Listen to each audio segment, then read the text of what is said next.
श्रोत्यांचं स्वागत. आज आपण एका खूप श्रद्धेय आणि थोड्या गूढ संकल्पनेबद्दल बोलणार आहोत, गुरुदेव दत्त.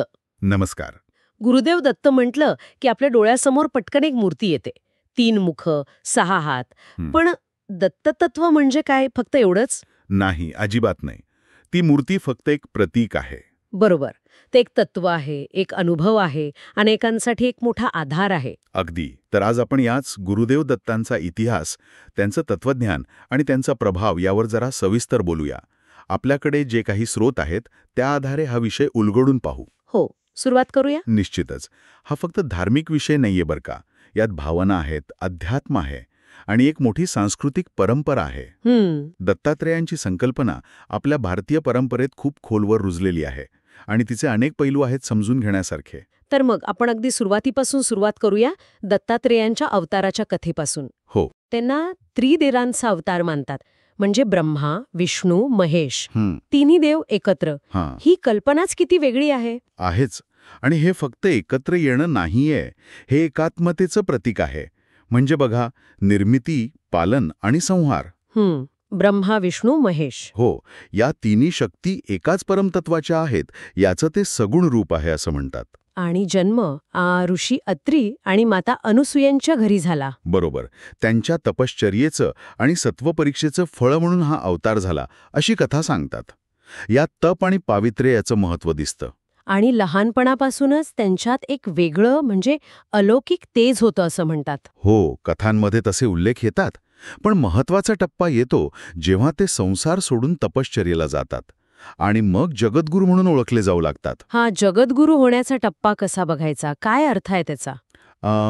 जगद्गुरू ही काही फक्त पदवी नाहीये, ती एक अवस्था आहे. म्हणजे संपूर्ण जगाला मार्गदर्शन करण्याची क्षमता आणि अधिकार ज्यात आहे तो जगद्गुरू. संसार सोडून तपश्चर्येकडे जाणं हे फक्त स्वतःच्या मोक्षासाठी नाही, तर जगाच्या कल्याणासाठी ज्ञानाच्या मार्गावर जाणं आहे. आणि त्रिदेवांचं रूप असल्यामुळे त्यांच्याकडे तिन्ही शक्तींचं ज्ञान असणार. अगदी. निर्मिती, पालन, लय या सगळ्यांचं ज्ञान त्यांच्यात एकवटलेलं आहे असं मानलं जातं. त्यामुळे त्यांचं गुरुत्व हे परिपूर्ण मानलं गेलं. आता त्यांच्या शिकवणीबद्दल बोलूया. गुरुदेव दत्तांच्या तत्वज्ञानाचा गाभा काय आहे? मला वाटतं गुरु हाच ईश्वराचा साक्षात रूप आहे, हा विचार खूप महत्वाचा आहे, नाही का? बरोबर. हाच त्यांच्या तत्वज्ञानाचा आधारस्तंभ आहे. खुद्द दत्त या नावाचा अर्थ काय, तर जो दिला गेला आहे किंवा ज्याने स्वतःला समर्पित केले आहे. इथे गुरु स्वतःला शिष्याच्या कल्याणासाठी देतो. ते आपल्या भक्तांना कोणता मार्ग दाखवतात, तर प्रामुख्याने ज्ञान, भक्ती आणि शेवटी मोक्ष. पण ज्ञान आणि भक्ती हे मार्ग थोडे वेगळे वाटू शकतात ना? वरवर पाहता वाटू शकतात, पण दत्त तत्वज्ञानात ते जोडलेले आहेत. गंमत अशी आहे की ज्ञानाशिवाय भक्ती आंधळी होऊ शकते, फक्त भावना उरते. आणि भक्ती नसेल तर ज्ञान कोरडं, फक्त बौद्धिक राहू शकतं. खरा ज्ञानी भक्त असतो आणि खरा भक्त ज्ञानाची आस धरतो. या दोन्हींचा समन्वय साधकाला अहंकारापासून दूर नेतो, मोक्षासाठी तयार करतो. अच्छा, म्हणजे दोन्ही एकत्रच येतात. आणि म्हणूनच दत्त संप्रदायात शरणागती, साधना आणि गुरुप्रेम यावर इतका भर दिसतो. अगदी. या तिन्ही गोष्टी महत्वाच्या आहेत. या संकल्पना थोड्या आणखी उलगडून सांगाल का? शरणागती म्हणजे काय नक्की? शरणागती म्हणजे फक्त पाया पडणं नाही, तर आपला अहंकार, आपलं मी पण गुरूंच्या चरणी ठेवणं, आपल्या मर्यादा ओळखायच्या आणि गुरूवर पूर्ण विश्वास ठेवायचा. आणि साधना? साधना म्हणजे ध्येय गाठण्यासाठी केलेला नियमित प्रयत्न. तो नामस्मरणाचा असेल, ध्यानाचा असेल किंवा ज्ञानाच्या अभ्यासाचा. एक डिसिप्लिन आहे ती. आणि गुरुप्रेम? वेगळे उरत नाहीत. हे तिन्ही घटक एकत्र आले की साधकाची आध्यात्मिक प्रगती होते. भारतीय गुरुशिष्य परंपरेचं हे एक उत्तम उदाहरण आहे बरं का. गुरुदेव दत्तांचा प्रभाव फक्त त्यांच्यापुरता नाही राहिला, तो पुढे नाथ संप्रदायातही दिसतो. हो, ही खूप महत्वाची जोडणी आहे. विशेषतः नवनाथांनी दत्त तत्वज्ञान आत्मसात करून ते पुढे नेलं असं म्हणतात. बरोबर.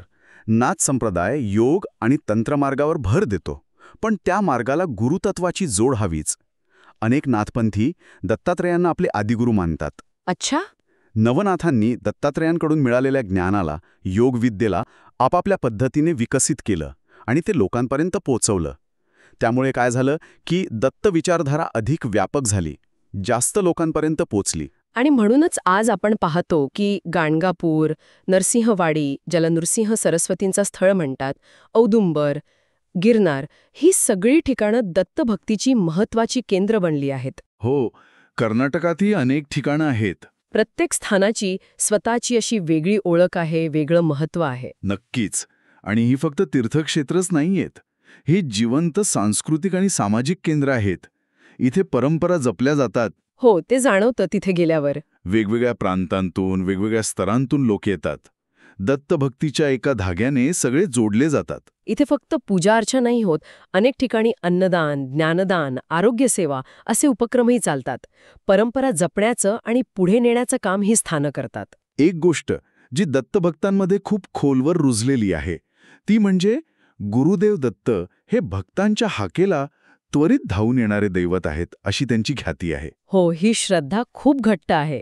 आजही बघा, अडचणीत असताना किती सहजपणे लोकांच्या तोंडी येतं, गुरुदेव दत्त. बरोबर, हा एक खूप इंटरेस्टिंग मुद्दा आहे. ही जी तात्काळ मदतीची श्रद्धा आहे ना, ती भक्तांना प्रचंड मानसिक आणि भावनिक आधार देते. म्हणजे संकटात कोणीतरी आहे आपल्यासाठी, ही भावना. अगदी आपल्या पाठीशी कोणीतरी समर्थ आहे, जो आपली हाक ऐकेल आणि मदत करेल, ही भावनाच खूप मोठी आहे. या श्रद्धेमागे अनेक पिढ्यांचे अनुभव असतील, कथा असतील, साक्षात्कार असतील. पण काही जण म्हणू शकतात की हे फक्त मानसिक समाधान आहे. या श्रद्धेच्या अनुभवात्मक बाजूचं काय? इथे श्रद्धा आणि तर्क यांची सीमारेषा जरा धुसर होते. विज्ञानाच्या किंवा तर्काच्या चौकटीत ह्या तात्काळ मदतीचं विश्लेषण करणं सोपं नाही. पण मानसशास्त्रीय दृष्ट्या बघितलं तर दृढ विश्वास म्हणजे फेथ व्यक्तीला कठीण परिस्थितीतून मार्ग काढायला खूप बळ देतो. याला तुम्ही प्लेसिबो इफेक्ट म्हणा किंवा खऱ्या अर्थाने दैवी हस्तक्षेप माना. महत्वाचं काय? महत्वाचं हे आहे की ही श्रद्धा अनेकांसाठी काम करते, त्यांना आधार देते. दत्तभक्तीतला हा पैलू श्रद्धेच्या ताकदीचं आणि तिच्या परिणामांचं एक उत्तम उदाहरण आहे. आता त्यांच्या उपासनेच्या पद्धतींबद्दल बोलूया. ओम द्राम दत्तात्रेयाय नमः हा प्रमुख मंत्र आहे. काय वैशिष्ट्य आहे या मंत्राचं? मंत्र हे ध्वनी आणि स्पंदनांवर आधारित असतात. असं मानलं जातं की विशिष्ट मंत्रांच्या उच्चारणाने विशिष्ट ऊर्जा निर्माण होते. या मंत्रातला द्राम हा बीजमंत्र मानला जातो. बीजमंत्रात त्या देवतेचं किंवा तत्वाचं सार असतं अशी श्रद्धा आहे. याच्या जपाने दत्त तत्वाशी जोडलं जातं असं उपासक मानतात. आणि गुरुवार हा दिवस विशेष मानला जातो उपासनेसाठी. त्याचं काय कारण? हो, आपल्याकडे प्रत्येक वाराचं महत्त्व एका देवतेशी किंवा ग्रहाशी जोडलेलं आहे. गुरुवार हा देवांचे गुरु बृहस्पती यांचा वार मानला जातो. अच्छा, गुरूंचा वार म्हणून. हो, बृहस्पती हे ज्ञान आणि बुद्धीचं प्रतीक आहेत. दत्तात्रेय तर जगद्गुरू आहेत. त्यामुळे त्यांच्या उपासनेसाठी गुरुतत्वाशी संबंधित असलेला गुरुवार निवडला गेला असावा असं मानलं जातं. या दिवशी केलेली उपासना अधिक फलदायी ठरते अशी श्रद्धा आहे. या दिवशी किंवा मग दत्त जयंतीला भक्त मंदिरात जातात, दर्शन घेतात, आरती, नामस्मरण, काही जण व्रत करतात. या सगळ्या उपासनेमागे श्रद्धा काय असते? काय फळ मिळतं असं मानलं जातं? अनेक श्रद्धा जोडलेल्या आहेत यामागे. एक प्रमुख श्रद्धा म्हणजे दत्त उपासनेमुळे पितृदोष नाहीसा होतो असं मानलं जातं. पितृदोष म्हणजे? पितृदोष म्हणजे पूर्वजांशी संबंधित काही अडचणी किंवा अतृप्त इच्छांमुळे कुटुंबाला त्रास होतो अशी एक धारणा आहे. दत्त उपासना यावरचा एक प्रभावी उपाय मानला जातो.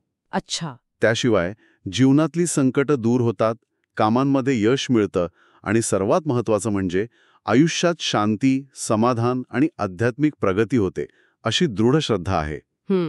या विशिष्ट पद्धती पाळल्याने उपासकाला एक प्रकारची मानसिक शिस्तही लागते आणि देवतेशी एक जवळीक साधल्यासारखं वाटतं. आता बोलूया दत्त जयंती उत्सवाविषयी. मार्गशीर्ष पौर्णिमेला हा उत्सव असतो. या दिवसाचं काय महत्त्व आहे? मार्गशीर्ष महिना आपल्याकडे पवित्र मानला जातो. भगवद्गीतेत श्रीकृष्णाने स्वतः म्हटलं आहे, महिन्यांमध्ये मी मार्गशीर्ष आहे. हो. आणि पौर्णिमा म्हणजे पूर्णचंद्र, जे पूर्णत्वाचं प्रकाशाचं प्रतीक आहे. अशा शुभ दिवशी दत्तजन्म सोहळा साजरा करणं हे त्यांच्या परिपूर्ण गुरुत्वाचं आणि तेजोमय स्वरूपाचं प्रतीक मानलं जातं. या दिवशी प्रमुख दत्तक्षेत्रांमध्ये जसं गाणगापूर, औदुंबर, नरसिंहवाडी, तिथे तर अक्षरशः लोकांचा पूर येतो. काय वातावरण असतं तिथे? तो अनुभव खरंच शब्दात सांगणं कठीण आहे. हजारो लाखो भक्त एकत्र येतात. दिवसभर अखंड नामस्मरण, भजनं, कीर्तनं, पालखी सगळं सुरू असतं. वातावरणात एक वेगळीच भक्ती आणि ऊर्जा जाणवते. लोक आपली वैयक्तिक दुःख, अडचणी विसरून त्या सामूहिक भक्ती रसात सामील होतात. हे उत्सव फक्त धार्मिक नसतात म्हणजे. नाही, ते सामाजिक एकोपा पण वाढवतात. एकत्र येणं, मिळून प्रसाद घेणं, सेवा करणं, यातून बंधुभाव वाढतो. परंपरेचं जतन आणि तिचं पुढच्या पिढीपर्यंत हस्तांतरण, यात अशा उत्सवांची भूमिका खूप मोठी आहे. तर मग या सगळ्या चर्चेतून आपण काय म्हणू शकतो? दत्तात्रेयांचा अवतार, त्यांची शिकवण, परंपरा, भक्तांचं नातं, उपासना, या सगळ्याचा सार काय आहे? सारं हेच आहे की गुरुदेव दत्त हे फक्त एक पूजनीय दैवत नाहीत.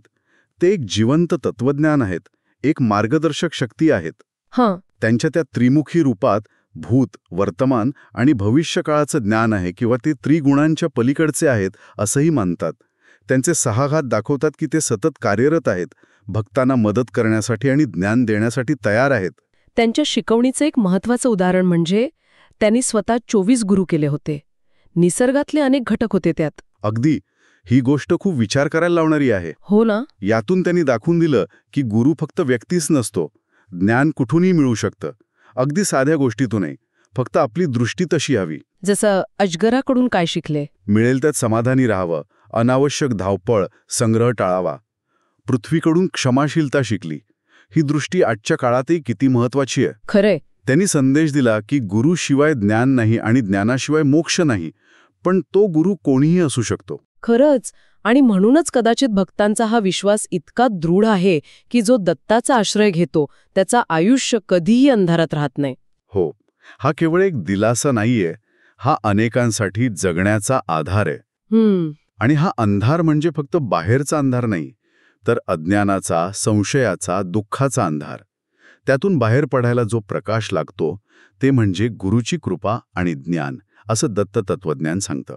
आजच्या काळात तर याची जास्त गरज वाटते. नक्कीच.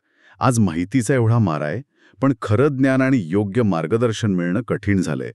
या पार्श्वभूमीवर गुरुतत्वाचं महत्त्व कदाचित अधिकच वाढतं. बरोबर. श्रोत्यांनी हा विचार नक्की करावा की आपल्या जीवनात गुरु या संकल्पनेचं स्थान काय आहे. आपण कुठून कसं मार्गदर्शन मिळवू शकतो. जय गुरुदेव दत्त. जय गुरुदेव दत्त.